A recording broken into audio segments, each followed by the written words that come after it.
I feel one. Paul, welcome to our show. It's good to be here. Got Animalize coming out. Tell us about it. What does the title mean? Animalize.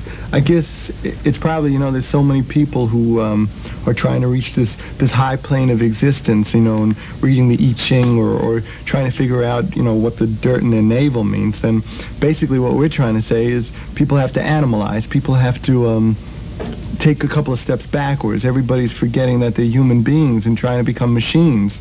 Well, human beings are just evolved from monkeys, so let's make like the monkeys. After the success of Lick It Up, did you try to follow the same pattern for songwriting? I know. Go ahead. Hey, it's your show, pal. Same pattern for songwriting as Lick It Up? Same songwriting pattern we always use. I mean, basically, we only write about things that we know. And the things that we know most about are living well and women. I mean, that's a pretty tough life. Tough life. But there was a period there a couple of years ago where Kiss got away from playing heavy metal. Right. Now you're back to it. So there wasn't always that one singular style. What brought you back to playing heavy metal? Realizing that we didn't know what the hell we were talking about. I think, you know, we've done so many albums, and most bands don't put out the amount of albums that we've done, especially in the period of time.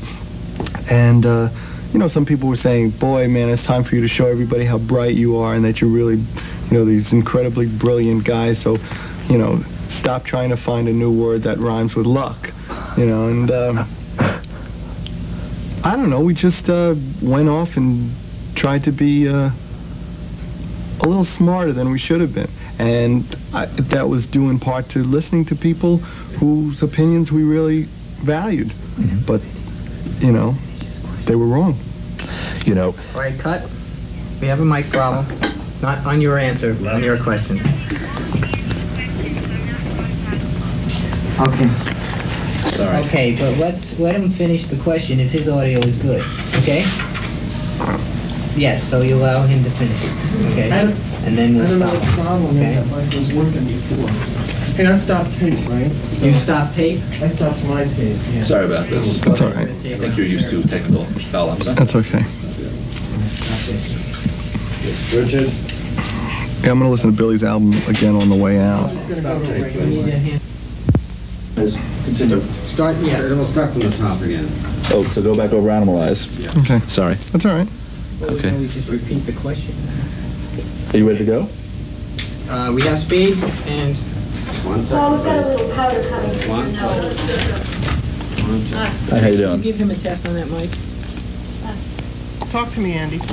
Hi, can you hear me now? Is this okay? Is this better? Yes, it is. Good, okay. Then we're ready to go.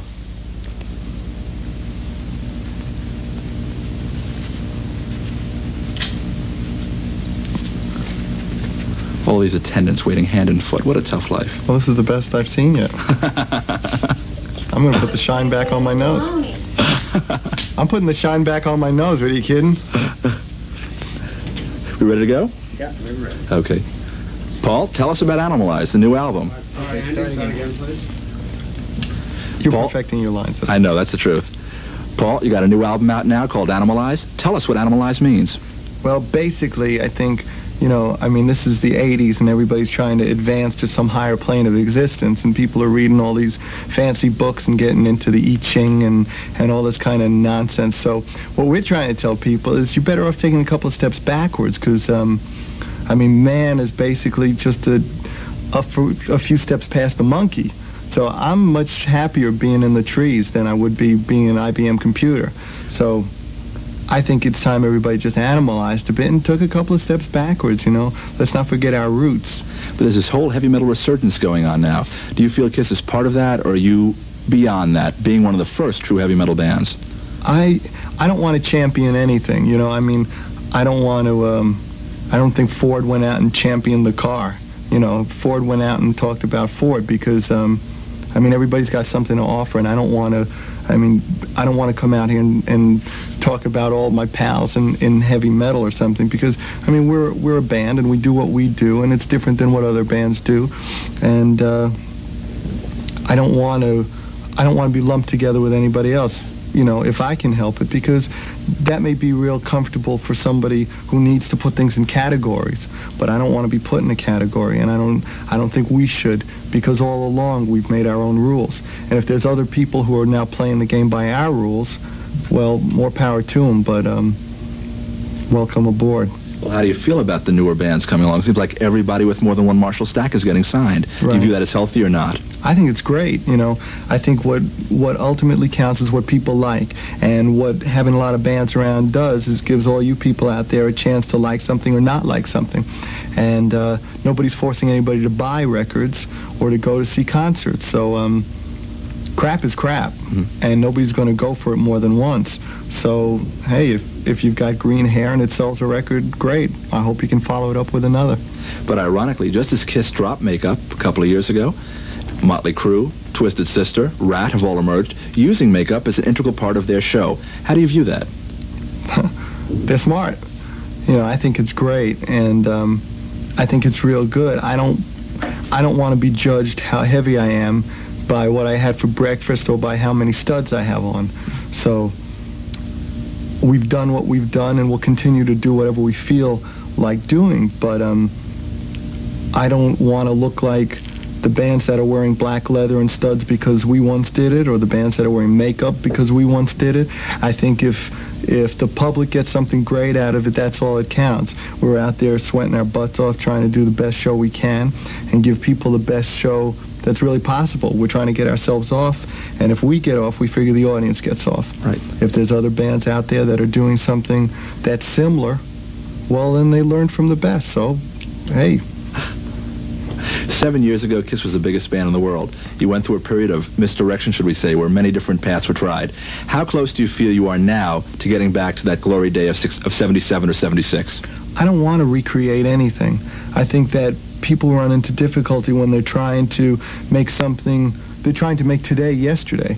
You know, Elvis wasn't Frank Sinatra, and the Beatles weren't Elvis, and everything has to stand on its own. And the 80s aren't the 70s, and I don't know that we'll ever be what we once were, because that had all different reasons for being what it was.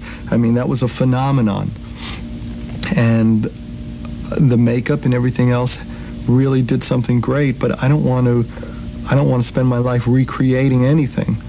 If what we do is good, it shows in being accepted. And the more people accept it, I take it to mean that it's good. I never wanted to be a starving artist. I don't want to paint the Sistine Chapel. I want to make Wonder Bread for the public. You know, that's what I'm trying to do. I try to do something that's accessible to everybody. Was there ever a time, though, a couple of years ago, when Kiss was not at the peak, you said, okay, time to try something else, enough of this?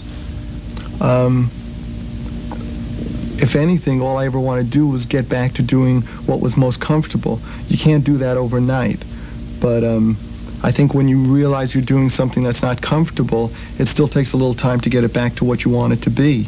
I think everything's good for something, and everything that we did before makes us stronger today at what we do. And the mistakes you make, if you learn something from them, will make what you do that much better. I think our records really stand on their own for what they are. Makeup, no makeup, bombs, no bombs, you know, platform boots, no platform boots. We're putting platform boots in our next record. All right. That's right. How would you view Animalize as compared to Lick It Up? Is it a continuation? Is it Lick It Up Part 2? Is it substantially different? I think it's better. I think the material's better. I think the playing's a lot better. And the singing's a lot better. And I was real pleased with Lick It Up for what it was, you know.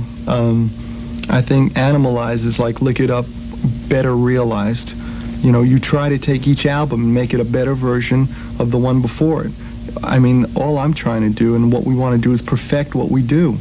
I think Animalize is real good. Mark St. John is, I mean, it's just killer guitar playing. I mean, I listen to that album and I hyperventilate when it's over. Well, since you bring up Mark, tell us how he joined the band. Last time we know about Kiss, Vinnie Vincent was in the band. Right. Now there's a new member, Mark St. John. Well, it's interesting. I mean, obviously, I mean, I don't like to see people come and go. I'd like, you know, I like things to stabilize.